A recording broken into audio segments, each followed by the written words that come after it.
Hello friends, welcome to life experience education. आज हम आपके साथ डिस्कस करने जा रहे हैं RRB group D previous year question paper solution का part general awareness and current affairs. ये हमारा जनरल अवेयरनेस का क्लास नंबर 18 है और ये जो क्वेश्चन पेपर है आरआरबी ग्रुप डी 28 सितंबर 2018 का शिफ्ट सेकंड का ये क्वेश्चन पेपर है। तो आइए स्टार्ट करते हैं बिना किसी देरी के क्वेश्चन नंबर फर्स्ट के साथ। Name the Indian sports person who won gold in the girls under 12 category at the World Cadet Chess Championship in 2017। यानी कि 2017 में वर्ल्ड कैडेट शतरंज चैंपियनशिप में लड़कियों के अंडर 12 वर्ग में स्वर्ण पदक जीतने वाली भारतीय खिलाड़ी का नाम बताइए। तो उनका नाम क्या है? दिव्या देशमुख, यानी कि ए इसका है करेक्ट आंसर। नेक्स्ट क्वेश्चन की तरफ चलते हैं। Who was honoured with the prestigious 2018 Padma Bhushan award in the field of sports billiards या फिर स्नूकर, यानी कि खेल बिलियर्ड्स और स्नूकर के क्षेत्र में प्रतिष्ठित 2018 पद्म भूषण पुरस्कार से किसे सम्मानित किया गया था? तो इसको ऑलरेडी हम पहले भी डिस्कस कर चुके हैं। ये जो सम्मान दिया गया था ये दिया गया था पंकज आडवाणी, यानी कि बी इसका हो जाएगा करेक्ट आंसर। नेक्स्ट क्वेश्चन है, who among the following one a gold medal at the 2017 world para swimming championship, यानी कि 2017 विश्व पैरा तैराकी चैंपियनशिप में निम्नलिखित में से किसने स्वर्ण पदक जीता था? तो 2017 का विश्व पैरा तैराकी चैंपियनशिप हुआ था, इसमें जीता था कंचल माला पांडे ने, यानी कि सी इसका हो जाएगा करेक्ट आंसर। आप इंग्लिश में देख सकते हैं, ये थोड़ा मिसप्रिंट हुआ है यहाँ पर। जो टकर डुबरी हैं इनका दोबारा से जो हिंदी वर्जन हुआ है। तो ये कौन है? कंचनमाला, कंचनमाला पांडे, इन्होंने ये जीता है, यानी कि सी इसका हो जाएगा करेक्ट आंसर। 2017 का 2017 का वर्ल्ड पैरा स्विमिंग चैंपियनशिप जीती है कंचनमाला पांडे ने, यानी कि सी है करेक्ट। नेक्स्ट क्वेश्चन है, name the director of the blockbuster movie Baahubali, यानी कि ब्लॉकबस्टर फिल्म बाहुबली के निर्देशक का नाम क्या है? तो किसके द्वारा ये बनाई गई थी? एस एस राजामौली, यानी कि ए इसका हो जाएगा करेक्ट आंसर। नेक्स्ट क्वेश्चन है, where was the 48th international film festival of India held in 2017, यानी कि 2017 में भारत का 48वां अंतर्राष्ट्रीय फिल्म महोत्सव कहाँ आयोजित किया गया था? तो ये जो 48th इंटरनेशनल फिल्म फेस्टिवल हुआ था 2017 में, ये आयोजित किया गया था गोवा में, यानी कि सी इसका है करेक्ट आंसर। और बात करें अभी हाल ही में जो 51st इंटरनेशनल फिल्म फेस्टिवल हुआ है, 51वां जो अंतर्राष्ट्रीय फिल्म महोत्सव हुआ है, ये कहाँ पर आयोजित हुआ है? तो ये भी गोवा में ही आयोजित हुआ है। सी इसका है करेक्ट आंसर। नेक्स्ट क्वेश्चन की तरफ चलते हैं। Who is the director of the movie Padmaavat released in 2018, यानी कि 2018 में रिलीज हुई फिल्म पद्मावत के निर्देशक कौन है? तो ये कौन है? संजय लीला भंसाली, यानी कि सी इसका हो जाएगा करेक्ट आंसर। नेक्स्ट क्वेश्चन है, who is the proponent and propagandist of the art of living, यानी कि जो आर्ट ऑफ लिविंग के प्रस्तावक और प्रचारक कौन है? तो आर्ट ऑफ लिविंग के प्रस्तावक और प्रचारक कौन है? श्री श्री रविशंकर, यानी कि सी इसका है करेक्ट आंसर। नेक्स्ट क्वेश्चन की तरफ चलते हैं। आप 1112 फीट यानी कि 12 feet Shiva statue Adi Yogi was unveiled on 24th February 2017 in Tamil Nadu वाई, यानी कि तमिलनाडु में 24 फरवरी 2017 को 112 फीट ऊंची से प्रतिमा जिसका नाम आदि योगी है, उसका अनावरण किसके द्वारा किया गया था? तो ये अनावरण किया गया है नरेंद्र मोदी, प्राइम मिनिस्टर नरेंद्र मोदी के द्वारा, यानी कि सी इसका हो जाएगा, बी हो जाएगा करेक्ट आंसर। नेक्स्ट क्वेश्चन है, who among the following was appointed as the UN environment goodwill ambassador of India in November 2017, यानी कि निम्नलिखित में से किसे नवंबर 2017 में भारत के लिए संयुक्त राष्ट्र पर्यावरण सद्भावना दूत नियुक्त किया गया था? तो किसको किया गया था? ये दिया मिर्जा को, यानी कि डी है इसका करेक्ट आंसर। नेक्स्ट क्वेश्चन है, the host city of the 8th annual global entrepreneurship summit GS 2017 was, यानी कि आठवें वार्षिक वैश्विक उद्यमिता शिखर सम्मेलन GS 2017 के लिए मेजबान शहर कौन सा था? तो ये 2017 का जो वार्षिक एनुअल ग्लोबल इंटरप्रेन्योरशिप समिट हुई थी उसके लिए जो सिटी थी, होस्ट सिटी कौन सी थी? हैदराबाद, यानी कि सी इसका हो जाएगा करेक्ट आंसर।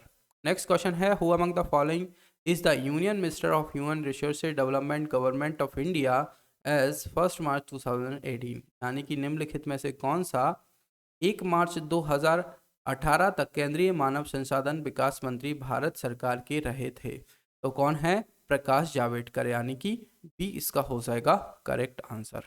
नेक्स्ट क्वेश्चन है, the chief minister of Goa as of March 2018 Manohar Parrikar belongs to, यानी कि 2018 तक गोवा के जो मुख्यमंत्री थे मनोहर पारिकर, ये किस पार्टी से बिलोंग करते हैं? तो ये भारतीय जनता पार्टी से बिलोंग करते थे, यानी कि 20 का है करेक्ट आंसर। नेक्स्ट क्वेश्चन है, as of August 2018 what is the portfolio held by the current union minister Smriti Irani, यानी कि अगस्त 2018 तक वर्तमान केंद्रीय मंत्री स्मृति ईरानी के पास कौन सा पोर्टफोलियो है, कौन सा पद था?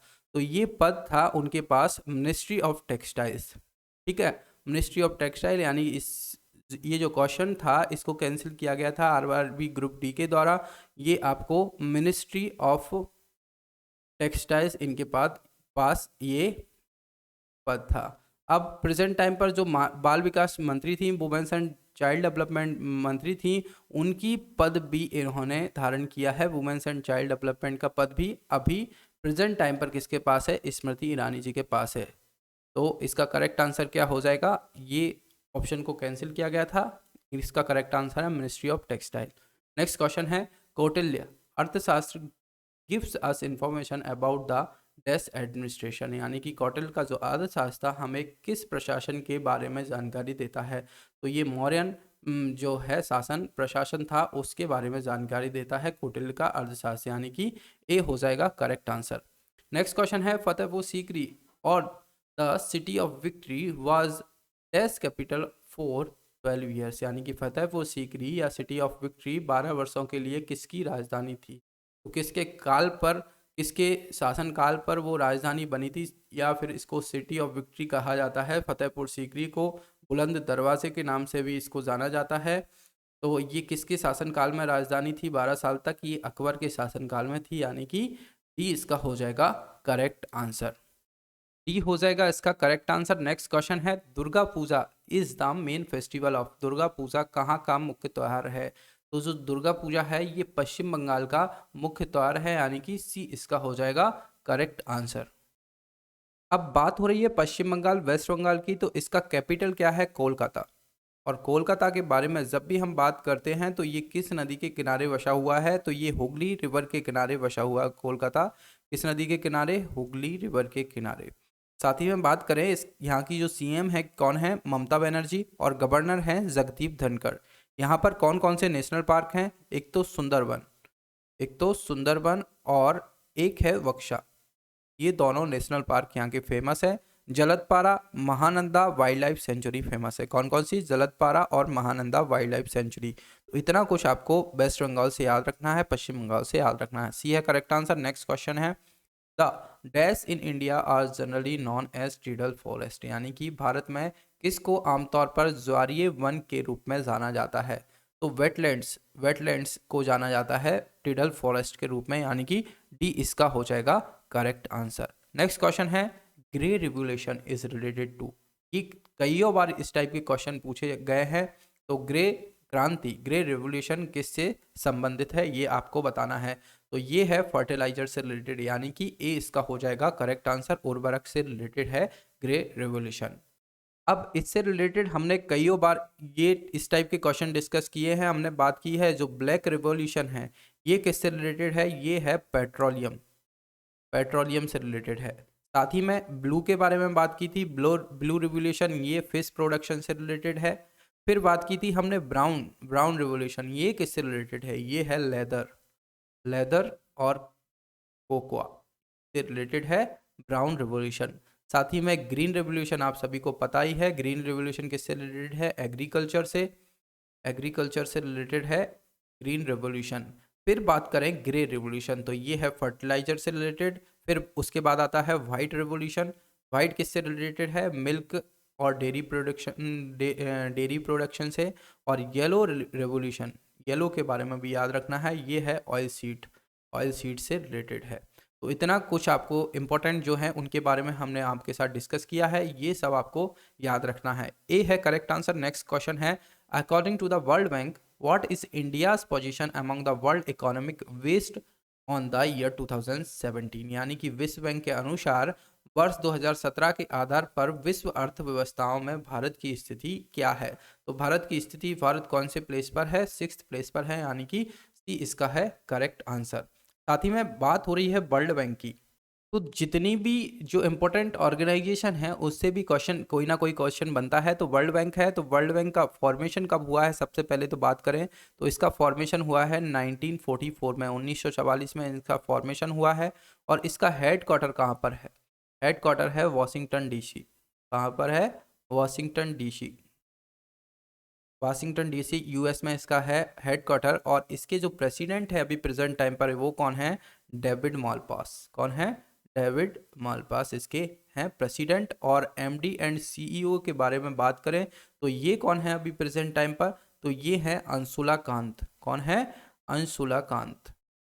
अंशुला कांत अभी एमडी एंड सीईओ है अभी प्रेजेंट टाइम पर। तो इतना कुछ आपको वर्ल्ड बैंक से रिलेटेड याद रखना है। तो वर्ल्ड बैंक जो है दो चीज़ों से मिलकर बना है, ये भी आपको याद रखना है। एक तो आईबीआरडी एंड एक है आईडीए। तो इसकी जो परमानेंट मेंबर कंट्रीज हैं 189 है और आईडीए की कितनी है? 173 परमानेंट मेंबर हैं। तो इतना आपको इससे रिलेटेड याद रखना है। सी है इसका करेक्ट आंसर। नेक्स्ट क्वेश्चन है, the government of India has tied up with which of the following companies to support skill India in the automobile industries, यानी कि भारत सरकार ने ऑटोमोबाइल उद्योग में कौशल भारत का समर्थन करने के लिए निम्नलिखित में से किस कंपनी के साथ समझौता किया है? तो किसके साथ समझौता किया है? स्किल इंडिया के साथ सपोर्ट किया है किसने? मारुति सुजुकी ने, यानी कि बी इसका हो जाएगा करेक्ट आंसर। बी है इसका करेक्ट आंसर। ये आज की सीरीज का हमारा लास्ट क्वेश्चन था। लेक्चर आपको पसंद आए तो लाइक और शेयर आप ज़रूर किया कीजिए अपने फ्रेंड्स के साथ। और साथ ही में लाइफ एक्सपीरियंस एजुकेशन चैनल के साथ जुड़ने के लिए आप चैनल को सब्सक्राइब भी कीजिए। साथ ही में हमारे सोशल मीडिया हैंडल्स है, इंस्टाग्राम, फेसबुक पेज है, टेलीग्राम चैनल है, लाइफ एक्सपीरियंस एजुकेशन नाम से आप हमें यहाँ पर भी फॉलो कर सकते हैं। Thank you.